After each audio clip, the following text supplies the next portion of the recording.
Sulwade Jamphal Connolly योजनेमुळे 97 वर्षीय शेतकऱ्याची शेती उद्ध्वस्त. काम तात्काळ पूर्ण न झाल्यास जनआंदोलन व आत्मदहनाचा इशारा.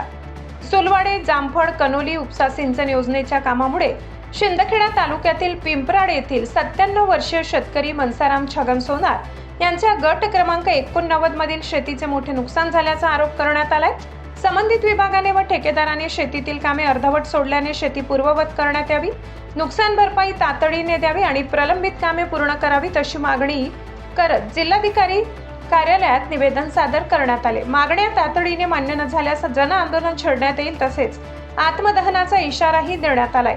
मनसाराम सोनार यांच्या वतीने त्यांचे पुत्र तथा खानदेश हित संग्रामचे महाराष्ट्र प्रदेश उपाध्यक्ष लीलाधर मनसाराम सोनार यांनी दिलेल्या निवेदनात नमूद केले की उपसा सिंचन योजनेच्या पाईपलाईनचे काम सुरू असताना शेतातील लेवलिंग, बांध बंदिस्ती, सपाटीकरण, दगडमाती हटविणे, बोरवेलची तुटलेली पाईपलाईन दुरुस्त करणे, मोटार पूर्ववत बसविणे, नागरटी रोटर करणे आदी कामे अद्याप करण्यात आलेली नाही. त्यामुळे चालू खरीप हंगाम धोक्यात आला असून शेतीचे मोठे नुकसान होत आहे. निवेदनात संबंधित ठेकेदार, कंपनी व प्रोजेक्ट मॅनेजर रमेश बुधा मोरे यांच्यावर शेतकऱ्यांनी दडपशाहीची वागणूक देत असल्याचा आरोप करण्यात आलाय. तसेच जलसंपदा विभागाचे अधिकारी वारंवार आश्वासने देत असले तरी प्रत्यक्षात कोणतीही कार्यवाही होत नसल्याने शेतकरी संतप्त झाले. अनेक वेळा संपर्क साधूनही अधिकारी फोन उचलत नसल्याचाही आरोप करण्यात आलाय.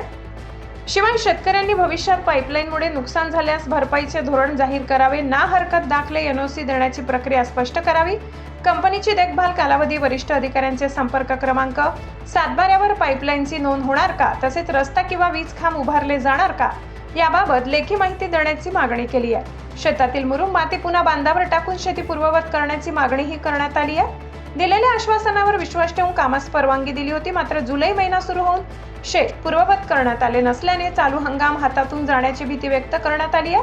त्यामुळे तातडीने सर्व प्रलंबित कामे पूर्ण करून नुकसान भरपाई अदा करावी, अन्यथा खानदेश हित संग्रामच्या माध्यमातून तीव्र जन आंदोलन करण्यात येईल. त्यानंतर उद्भवणाऱ्या कोणत्याही परिस्थितीत संबंधित ठेकेदार, प्रोजेक्ट मॅनेजर व जलसंपदा विभागाचे अधिकारी जबाबदार राहतील असा स्पष्ट इशारा निवेदनातून देण्यात आलाय.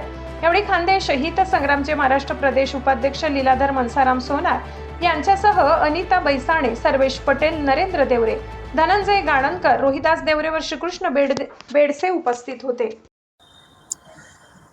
मी सामाजिक कार्यकर्ता लीलाधर सोनार, जामफळ सुलवाडे कनोली उपसा सिंचनासाठी आम्ही संघटनेच्या माध्यमातून वारंवार पत्रव्यवहार केलेले आणि जामफळ कार्यान्वित पण होत आहे.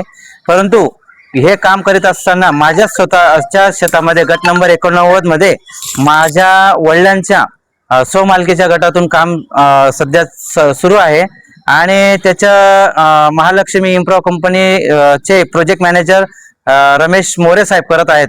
तसंच अभियंता नितीन पाटील साहेब, मयूर पाटील साहेब यांनी जे आश्वासने दिलीत ते आज रोजी त्या आश्वासनावर टिकून नाही आहेत. कारण की मला त्यांनी सांगितलं, साहेब आम्हाला काम करायचं आहे. मी त्यांना येस म्हटलं, परंतु माझ्या शेतातून काम करीत असताना माझ्या बोरवेल डॅमेज झाला, बांध बंदिस्ती अजून केलेली नाही, सपाटीकरण केलेले नाही आणि त्यांना वारंवार सांगून साहेब माझं काम बरंचसं बाकी आहे. ते म्हणतात तुझ्याकडनं जे होईल ते कर. तर मी वारंवार त्यांना पत्रव्यवहार व तोंडी माझ्या गाव तलावाजवळ पिंपराड येथे ते वारंवार येत असताना मी सांगितलं 20 तारखेपासून तर आजपर्यंत, आज 1 जुलै आलेली आहे आणि वरुण राजाचा पाऊस आता सुरू झाला. माझं आर्थिक नुकसान आणि शेतीमध्ये जे माझे एकमेव साधन म्हणजे शेती आहे, शेतीचं जे येणारं उत्पन्न तेही थांबलेलं आहे आणि ते संबंधित कर्मचारी म्हणतात की काम झालेलं आहे, काम